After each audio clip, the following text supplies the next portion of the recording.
Everyone, this is going to be a different video than normal, as some of it's going to be laning and some of it macro. It's going to be from one of my own high elo games where I'm playing the new champion Silas vs Syndra. So for those of you looking to play him and don't know if he's strong, this guide will give you a small taste. In my opinion, he's very strong, but he's really difficult to play. But anyways, let's break down the matchup and make some missions. If you want more guides like this every week, you can get that right now by heading over to skillcap.com. We've created a learning system proven to make you better, faster. Each week you'll receive a new critical concept to learn that is vital to being a great player. Then we'll show you exactly how to practice it to make sure you can implement it into your own play. Last, you can upload your gameplay, and expert players will point out exactly what our members and you are doing right and wrong, so we can all learn from one another to master the concept. You'll get a new mission every week. A rising tide raises all boats, so head over to SkillCap if you want to join in on the rise to the top. Silas is an AP bruiser versus Syndra, an AP control mage. Syndra has the range, wave clear, and poke advantage, where Silas has the all-in advantage. So our missions will look like this. Mission 1, let the wave push. Like most melee vs range matchups, it's important to let the wave push to avoid them freezing early on. Mission 2, stay healthy. As the wave pushes, Syndra should look to harass as much as possible. It's important to stay healthy and not get greedy for CS, which will make Mission 3 easier. In Mission 3, look for all-ins.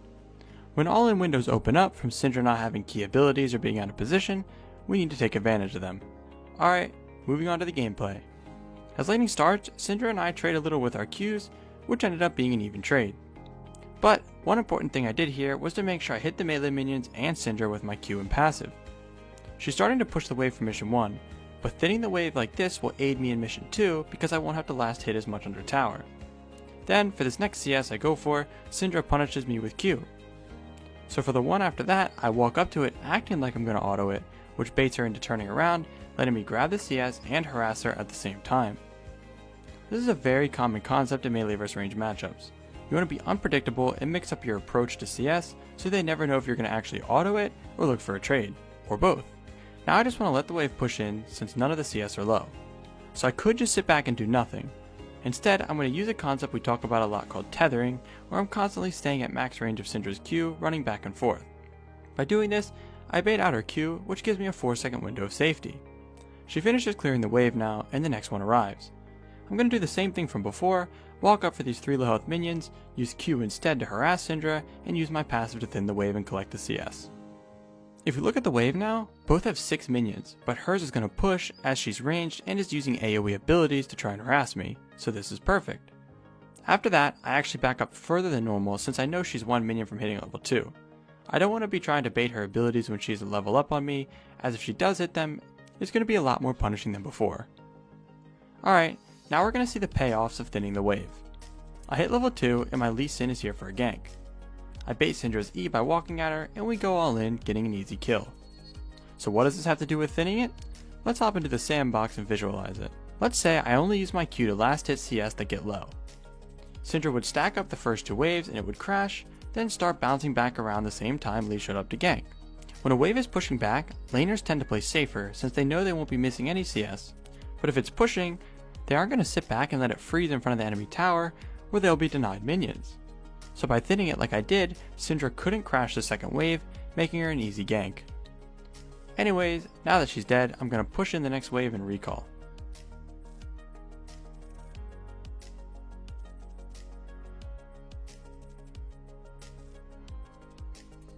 Alright, this is where the snowball starts. Since I got a free recall from killing Syndra, I'm free to save my teleport and don't need to use it to get back to lane. But I see a fight breaking out in our top jungle. After letting my mana regen on the fountain, I TP to my minions in top lane. I set my eyes on Shaco first since he's low and can close the distance with my E before finishing him off with my W. At this point, I want to run away since Olaf is really strong early game. It may seem like I win this, but I actually don't.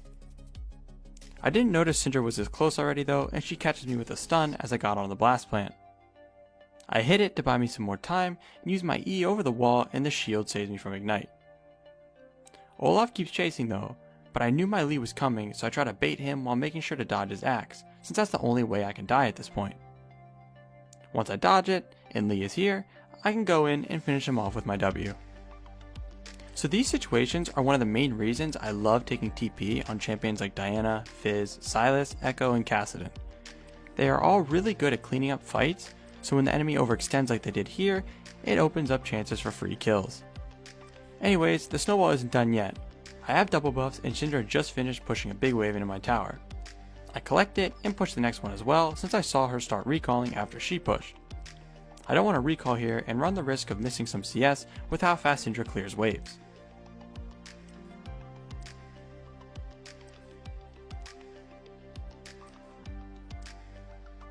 After pushing those, I recall to use the gold I just got and refill my health.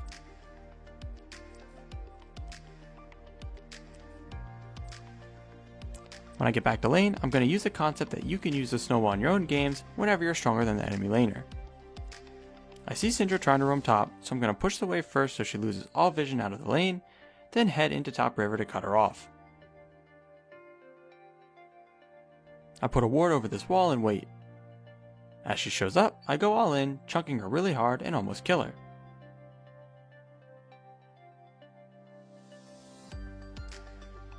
It sucks that I didn't kill her, but the most important part was I zoned her away from the wave that I pushed onto the tower. So not only did she get chunked almost no health, she lost a whole minion wave as well.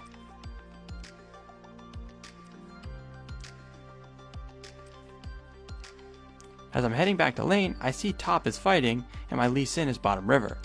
I could just go mid and kill Syndra, but she's so low, I just ping her from my Lee Sin in case he doesn't see her and start heading towards top. When I get there, Olaf is really low, so it was an easy kill, and Lee takes care of Syndra in mid. If I didn't go top here, Vlad could have died and we would have probably only killed Syndra. But remember, when roaming like this, odds are you'll be missing a wave in mid, so you want to do what I do here and tax away from the lane you roam to. So I quickly clear this next wave that shows up. If your teammates rage at you, who cares? You know you're making the right play, so just mute them. Alright, I'm still not done snowballing, so let's fast forward to here as I just got back to lane after recalling from the previous roam. I'm at that point in the lane where Syndra is really afraid of me and is just going to play safe. As a melee champion, if you don't think you can dive them, this is the best time to look for roams. So I'm going to ignore Syndra and shove in the next wave.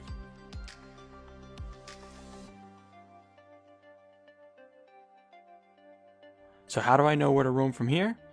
If you remember back to the Faker roaming video, you mainly want to roam to the same lane your jungler is looking to make plays in. Since my Lee Sin is bot, I head down there.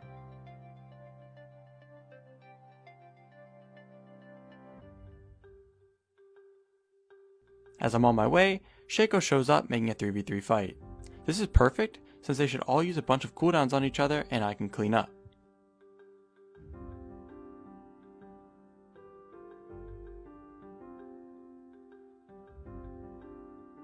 My team kills 2 of them, and I finish off Shaco to make my time down here worth it, and make sure to take some CS with me as well, just like before. We're going to fast forward one more time here, about 1 minute and 30 seconds later, where I'm back in lane trying to pressure Syndra since I'm so far ahead. This pulls Shaco to mid, which forces me to flash away. I could just play back here since I'm worth a lot of gold and don't want to be shut down, but I see my Lee Sin is near and ping him to come mid to fight the 2v2. He pings he's on his way, so I try to bait them in by playing cautious but aggressive. They take the bait and engage on me again, and Lee shows up for the counter gank. After I soaked up all of their cooldowns, it was an easy double kill for Lee. Alright, so at this point, me and Lee are both really fed, ganked top and bot, and put Syndra and Shaco really far behind. This led to an inevitable open mid from them just a few minutes later, so it's safe to say we snowballed really hard this game. And the crazy part is, none of this would have happened if I didn't make the decision to thin the wave, since that led to the wave being set up to gank Syndra so I could save my teleport. Anyways, that's going to wrap up this video. Let us know if you enjoyed this half laning, half macro style, as all feedback is appreciated. Thanks for watching.